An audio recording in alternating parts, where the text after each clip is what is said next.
মজাদার এই নাস্তাটি মাত্র 2টি আলু দিয়ে তৈরি, আর এতটাই সহজ তৈরি করতে যে প্রথমবার ট্রাই করবেন সেই পারবেন। আর এটা তৈরি করতে দেরি হবে, শেষ হতে দেরি হবে না। আসসালামু আলাইকুম দর্শক, সবাই কেমন আছেন? চলে আসলাম নতুন আরেকটি রেসিপি নিয়ে। খুবই মজাদার এই রেসিপিটা, শুধুমাত্র 2টি আলু দিয়ে তৈরি।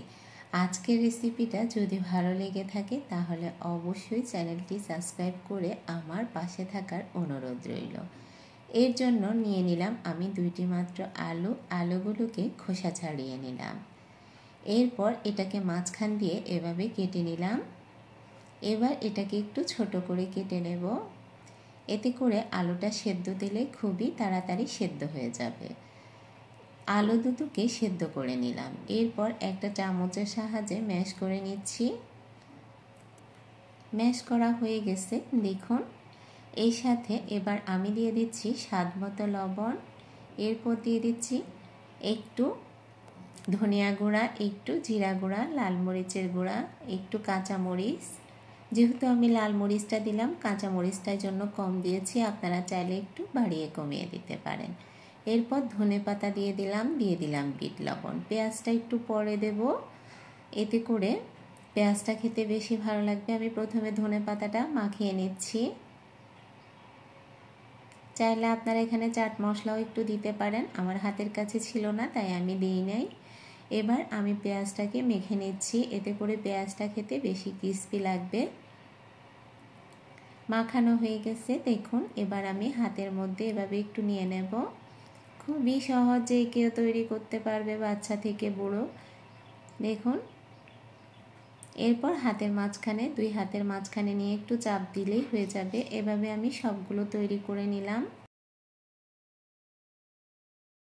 এরপর আমি নিয়ে নিচ্ছি এখানে আটা। আমি এই কাপটারই 2 কাপ উঁচু করে আটা নিলাম, আর 1 কাপ দিয়ে দিলাম কর্নফ্লাওয়ার। আর এই সাথে দিয়ে দিলাম আমি একটু লাল মরিচের গুঁড়া, একটু জিরা গুঁড়া, একটু ধনিয়া গুঁড়া, স্বাদ মতো লবণ। এবার এগুলোকে ভালো করে মিশিয়ে নেব। দেখুন, হাতের কাছে থাকা উপাদান দিয়ে এই নাস্তাটি তৈরি করা যায়, আর এতটা সহজ, এতটা মজাদার এই নাস্তাটা আপনি তৈরি না করলে বুঝতেই পারবেন না। একটু একটু করে পানি মেশাবো। বেশি করে পানি মেশালে এটা আটার মতো গোলা হয়ে যাবে, সেজন্য অল্প অল্প করে মেশাতে হবে। এখানে আমি ক্রাফটস তৈরি করে নিচ্ছি। দেখুন, অল্প অল্প করে মিশাবেন।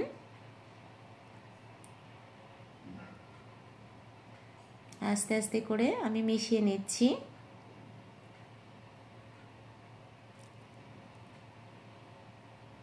আমি আর মেশাবো না, আপনারা চাইলে আর একটু মিশিয়েও এটাকে আর একটু লম্বা করে তৈরি করতে পারবেন। এতটুকুতেই হয়ে যাবে, যেহেতু আমি আলু দিয়ে নাস্তাটা তৈরি করছি, আমার আর বেশি লাগবে না। এবার এটাকে আমি একটা চালনি দিয়ে চেলে নিচ্ছি।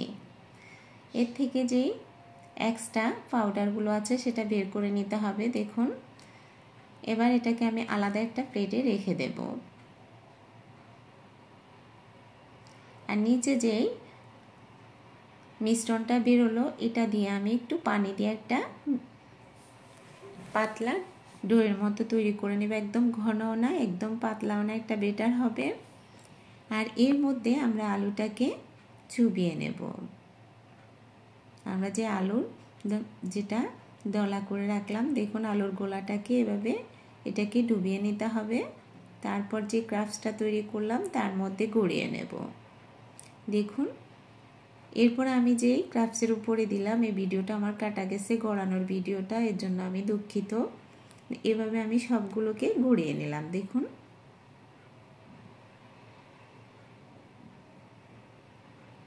এরপর এটাকে চুলার মধ্যে একটা প্যান দিয়ে সবগুলোকে ভেজে নিতে হবে।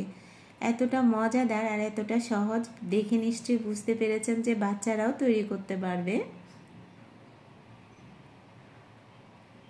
টিফিনের জন্য বা চায়ের আড্ডায় এই নাস্তাটা হলে আর কোনো কথাই নাই। খুবই মজাদার, আলুর তৈরি সব নাস্তাই সবার পছন্দ, আর এটা অবশ্যই একবার ট্রাই করে দেখবেন কতটা মজাদার।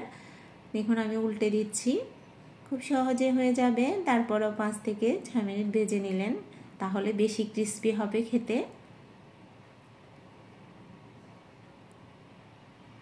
এভাবেই আমি কিছুক্ষণ ভেজে নেব, এরপরে আপনার পছন্দ অনুযায়ী কালার আসলে তুলে নেবেন। দেখুন আমি তুলে নিচ্ছি, হয়ে গেছে।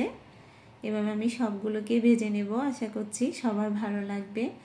ভালো লাগলে আমার চ্যানেলটা সাবস্ক্রাইব করে আমার পাশেই থাকবেন। যারা আমার বন্ধু আছেন তাদের প্রতি অনুরোধ রইল ভিডিওটা সম্পূর্ণ দেখার জন্য। সবাই ভালো থাকবেন, সুস্থ থাকবেন।